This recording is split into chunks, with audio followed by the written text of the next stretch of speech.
96% भरले। शिवाय गोदावरी नदीमध्ये पाण्याची आवक वाढल्यानं विष्णुपुरी धरणाचा एक दरवाजा आज उघडण्यात आला।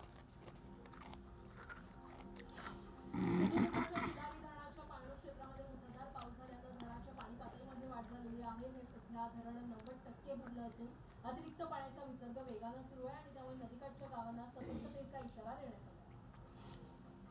गोंदियातील हाजरा फॉल धबधबा पर्यटकांना खुणावतोय। महाराष्ट्र, छत्तीसगड, मध्य प्रदेश अशा विविध राज्यातील पर्यटक या ठिकाणी येतात। जीपलाईन, गार्डन, मुलांना खेळण्यासाठी साहसी खेळ आणि ट्रेकिंग अशा विविध मनोरंजनाच्या साधनांसोबत लहान मुलांच्या खेळण्याची साधनं सुद्धा या ठिकाणी उपलब्ध आहेत। गेल्या आठवड्याभरापासून पुणे जिल्ह्याच्या सह्याद्रीच्या पर्वतरांगांवर पडत असलेल्या संततधार पावसामुळे धबधबे प्रवाहित झाले। आंबेगाव तालुक्यातील वायंबावडी परिसरातील धबधबे सध्या खळखळून वाहत आहेत। येथील निसर्ग सौंदर्य देखील बहरलं असून दाट धुकं, धोधो पाऊस यामुळे हे विलोभनीय दृश्य पर्यटकांना खुणावतं। मावळ तालुक्याला पावसाने चांगलंच झोडपून काढलंय। यात अनेक धरणं तुडुंब भरली आहेत। 2 दिवसानंतर पावसानं विश्रांती घेतल्यानं विस्कळीत झालेलं जनजीवन पूर्वपदावर आलं। आज पुन्हा लोणावळ्यामध्ये पावसाचं पुनरागमन झालंय। सध्याचा हा पाऊस पर्यटकांसाठी पर्वणी ठरतोय।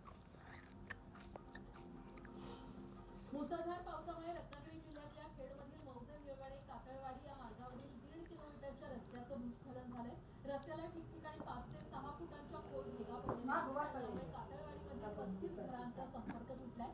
वाहतूक पूर्णपणे बंद करण्यात आली।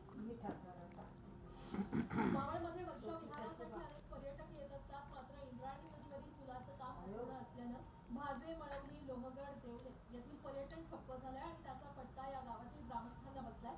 रस्त्याचं काम सुरू असल्यानं अनेक पर्यटकांचा हिरमोड होऊन या पर्यटकांना माघारी फिरावं लागतंय।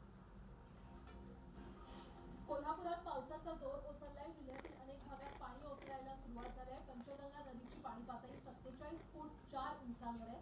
सध्या पाऊस कमी असला तरी कोल्हापुरात पुराचा धोका कायम असल्यानं प्रशासन सतर्क आहे।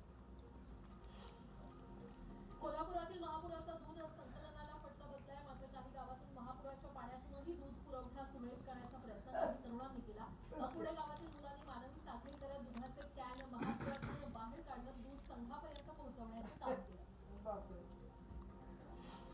साताऱ्यामध्ये पावसाचं प्रमाण कमी असलं तरी सुरक्षेच्या दृष्टिकोनातून जिल्हा प्रशासनानं धबधबे आणि पर्यटन स्थळी जाण्यास बंदी घातली आहे। साताऱ्यातील प्रसिद्ध